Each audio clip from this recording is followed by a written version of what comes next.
Most people know that when you get a felony charge, you can no longer vote. But what other things are felons banned from doing? Number 7. Travel. A felon in the US can get a passport, no problem. But as to where they can go with it is up to the country they want to visit. Some places have laxer rules than others. Many countries, including Thailand, allow you in without having to get a visa first. Some countries will require you have a visa, and they might ask about a criminal record, such as Japan and Australia. If they see you have a record, you might well be denied entry. Then you have the countries of Brazil and India, which do ask that you get a visa, but they don't ask about a criminal record. But in the case of a felon who moved to Thailand and then murdered his pregnant Thai wife, he was awaiting charges for serious offenses when he entered the country. Surely, some kind of alarm should have been triggered when he was leaving the US or entering Thailand. Under Thailand's 1979 Immigration Act, the country can turn you away if immigration sees you have serious offenses and deems you some kind of threat to the country. But that didn't happen in this guy's case. He slipped through a net. A few nets. The fact an American fugitive was allowed in and then committed a heinous crime just months after understandably made a lot of Thais very upset and angry. It wouldn't be the case in other countries. A felon won't get into Canada. Even a person who has been convicted of a DUI might not. Although it seems after a period of 5 years after release, the Canadian Minister of Immigration can overturn the ban. You won't be allowed into the UK if you've committed a crime and have been sentenced to more than 30 months, but again, there is a rehabilitation period and things could change in the years after your sentence. If you've ever been convicted of drug offenses, you can kiss goodbye to getting into Japan. In fact, this country is said to have the strictest immigration laws of all countries, so even if you've been convicted of a misdemeanor, you likely won't be allowed to enter. So all countries are different, but it goes without saying if you're a convicted felon, you're going to have to do your homework on where you can travel. Your number of options will be seriously shortened because of your criminal record. Traveling might be the last thing a newly released felon wants to do or can do, but now you'll see that just getting by is incredibly difficult. Number 6. Get a job. Maybe the felon doesn't want to kick back on a beach in a foreign country and just wants to leave his criminal ways behind and earn a living. That's not easy. In fact, it's far from easy. Let's imagine he was convicted of selling Big Pharma's golden goose, opioids. Do you think he could get a job in a pharmacy after being released? The answer is a resounding no, because states have laws which means employers can turn you down for a job if your offense was related to it in any way. The background check will mean that former opioid seller will never work in a pharmacy. If you were convicted of a firearms offense, you likely won't ever become a cop or a person that sells guns. Still, you might be able to join the police force if you were once convicted of theft or possibly even a small drug offense. We say may because most police forces will put that application to the back of the pile. Still, don't despair. A felon could become a firefighter, although it will likely come down to when the crime was committed and what the crime involved. It's possible to get a job, but it will be more complicated than if you weren't a felon. At least you can get a foot in the door and then prove you're reliable and a fit for the job. It's the same with the military. You might be able to get in, but that'll depend on the nature of the crime. Jobs that will be very hard to get, never mind what the conviction was or how much time has passed, is work in the field of education or healthcare. Okay, so what jobs can you get without many hassles?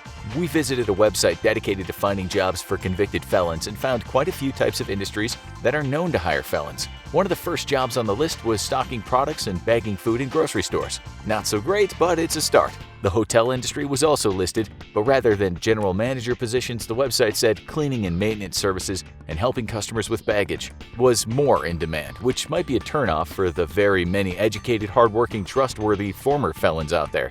Then there's delivery work, flipping burgers, meat processing, truck driving, picking fruit, and warehouse work, all of which are pretty much open to hiring felons. Still, it depends on the state and factors like how long ago you committed your crime. Some states, and there are too many to mention, even report a person when they've been found not guilty. That verdict, however innocent a person is, could still tarnish them. According to that website we mentioned, if you're a felon, you might find it easier to get hired if you live in California, Colorado, Kansas, Maryland, Massachusetts, Montana, Nevada, New Hampshire, New York, Texas, or Washington. Even so, unfortunately for the most rehabilitated felons who once made a mistake, life can be tough. This is what one felon said about her experience. I can testify being a convicted felon more than 35 years ago. I've had my share of jobs terminating me and not hiring me due to my background. Another person said he was wrongly convicted of committing a property damage crime as a teenager and wrote, "It's an absolute nightmare. Just try your best to get it expunged, sealed, or pardoned." Lastly, if you were licensed to do a job and then got convicted of a felony, you will likely lose that license. So if you were an optometrist, an elevator installation guy, a masseur, a beautician, an architect, a paramedic, an embalmer, or even a hairdresser, you might struggle to get the same job again. If you think that's crazy, in Texas, a master stylist did time for drugs, and when he got out, he could not work on people's hair again. He told the media, "I had a job coming out, everything was set, but the state said no. Because I had a felony record, I couldn't get nothing, so I can't get steady work." The guy was a master, but even if you were merely a shampooer and that's all you did, you would likely get banned from doing that again in some states after you got out of prison. Well, at least you have the right to vote for politicians that might change those laws. Well, maybe not. Number 5. Vote. So let's just accept that the person who said he was wrongfully convicted of a property crime, the keying of a car, really didn't do it. He said his girlfriend did, actually, but he took the rap. Anyway, should he really not have the chance to ever again cast a vote? If not, why? How would that make sense? If a felon has been released and so in the state's mind he is rehabilitated, why would he not be able to cast a vote? These are the kinds of questions people are asking. Historically, many convicted felons have indeed lost their right to vote, but they can apply to have that right reinstated. But then you've got Washington, D.C., Maine, and Vermont, where felons never lose that right, even while behind bars. In 19 states, they can vote but only when they're released. In 18 other states, they lose the right, but they will get it back over time. While in 11 states, felons will likely never vote again, or at least, if they can't persuade the governor to give them a pardon or by some other method, have their right to vote restored. How quickly that right is given back may depend on the severity of the crime. Okay, so no job, no travel, no right to vote. At least you might have a chance to ensure justice is applied fairly because maybe it wasn't for you. Think again. Number 4. Serve on a jury. Typically, if you're a convicted felon, you won't be able to serve on a jury and decide if someone else is guilty of a crime. Things seem to be changing though. Recently in California, the rules were changed so that most felons could become a juror if they weren't on probation or parole. The only people who won't get this right back are those who have committed felony sex offenses. Still, of the 19 million plus Americans with felony convictions, most will not be allowed to serve on a jury in 49 states. In 28 states, that can never be reversed, but in the others, they should get the right restored. The law actually goes back hundreds of years and was put in place because criminals were deemed people who were not of sufficiently good character to make such important decisions. The other reason is the fear that the felons might feel some amount of sympathy for the person who's been charged and therefore skew the decision. Nonetheless, people have argued that felons might not be biased at all, and some will have a better understanding of the criminal justice system than the people who have never had any dealings with the law. Some studies have also found that law enforcement personnel who can serve on juries are pro-prosecution most of the time and so have their own bias. Also, research of felons in Maine, where they can serve on a jury, found that they made as good a juror as anyone else. It's also been argued that by banning felons as jurors, people may not get a fair trial. Remember, 8% of Americans are convicted felons, but you should also know that a third of them are black. This is what one lawyer said about that and what happens in court.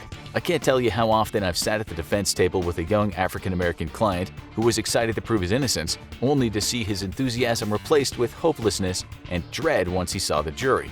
The same lawyer would argue that if you live in a country with a system in which the public can decide your guilt, then surely those who serve as jurors should look like you or perhaps have a similar background to you.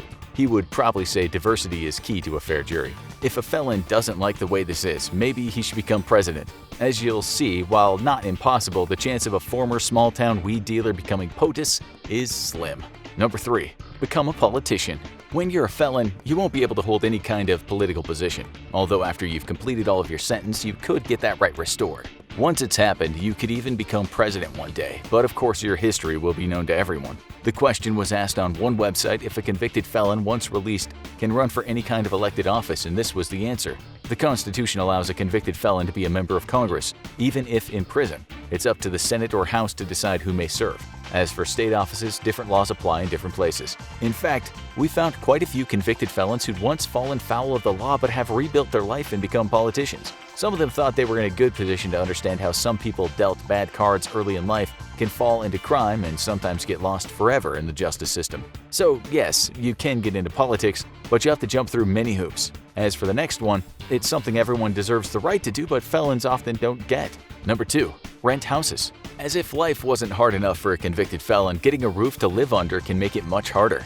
On one law-based forum, one convicted felon posted this question: I recently applied for an apartment and was rejected. The reason they gave me was stated in one word: criminal. I have a felony conviction almost 10 years old. Is this a form of discrimination? An expert replied and said yes. He said that is definitely a form of discrimination, but he added it doesn't matter because no one will be held accountable for it. A person has a case if they're turned down for a house or an apartment because they are, say, Ethiopian, or Buddhist, or homosexual, or use a wheelchair, but in most states a landlord has the legal right under the Fair Housing Act to discriminate in the case of renting a place to a felon. NPR did a story on this back in 2016, stating that 1 in 4 Americans has a criminal record, and it's really hard to find a place to live for those many people. One guy interviewed committed a burglary when he was in his 20s, and even though he hadn't committed another crime, at 51 he was living with his mom because he said finding a place to live with his criminal record was too hard. He once tried to rent a place in a trailer park and he got hold of the keys only for the landlord to take them back after doing a background check. Even if you do stay in the US and get that job you always wanted, you may be turned down by landlords when you find a place you like. That's not even rare, it's common.